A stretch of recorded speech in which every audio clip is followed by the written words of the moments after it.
Cervical डिस्केक्टमी क्या है, कब करते हैं, क्या इसके इंडिकेशंस हैं, क्यों करना चाहिए। एंटी सर्वाइकल डिस्केक्टमी तब करते हैं जब कोई पेशेंट हमारे पास आता है ये कह के कि हमारा गर्दन का दर्द हमारे हाथों में आ रहा है। दर्द आना, हाथों में कमज़ोरी आना, झंझनाहट होना, इन सब कारण से हमें सर्जरी की एडवाइस करनी पड़ती है जब ये दवाइयों से ना ठीक हो, फिजियोथेरेपी से ना ठीक हो और पेशेंट का दर्द इतना ज़्यादा हो कि वो उसको सहन ना कर पाए।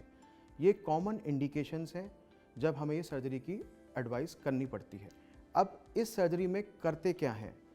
इस सर्जरी में छोटा सा एक गले के सामने चीरा लगाते हैं जो बहुत कम साइज़ का होता है, जैसे 1.1 मिलीमीटर का या 2 मिलीमीटर का, और हम उसी छोटे छेद से दूरबीन के द्वारा अंदर की जो डिस्क है जो दो हड्डी के बीच में होती है उसको निकाल लेते हैं और पेशेंट की जो नसें पे दबाव है वो फ्री हो जाती है और ये 1 से 2 दिन के लिए पेशेंट को हम हॉस्पिटल में रखते हैं। टोटल स्टे हॉस्पिटल में 2 से 3 दिन होता है। आईसीयू में रखने की ज़रूरत नहीं होती है। पेशेंट दूसरे दिन डिस्चार्ज हो जाता है, अपने घर चला जाता है। इसमें कोई टाका नहीं लगाया जाता। इस तरीके की सर्जरी में पहले, आज से पहले जब दूरबीन नहीं हुआ करती थी, टाके लगते थे, बड़े बड़े चीरे लगते थे और जब ये सर्जरी की जाती थी तो कोई दूरबीन नहीं थी।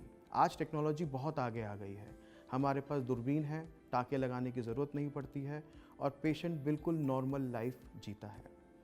फ़ायदे जैसे मैंने पहले बताया, इस सर्जरी के फ़ायदे बहुत हैं। पेशेंट अपनी नॉर्मल लाइफ जीता है, कोई दर्द नहीं होता, उसको कोई दवाई लेने की ज़रूरत नहीं है, कोई फिजियोथेरेपी करने की ज़रूरत नहीं है और अपनी नॉर्मल लाइफ जी सकता है। Spine surgery, specifically anterior cervical discectomy, एक बहुत कॉमन प्रोसीजर हो चुका है। इससे घबराने की ज़रूरत नहीं है। लोग बाग अपना इलाज कराएं।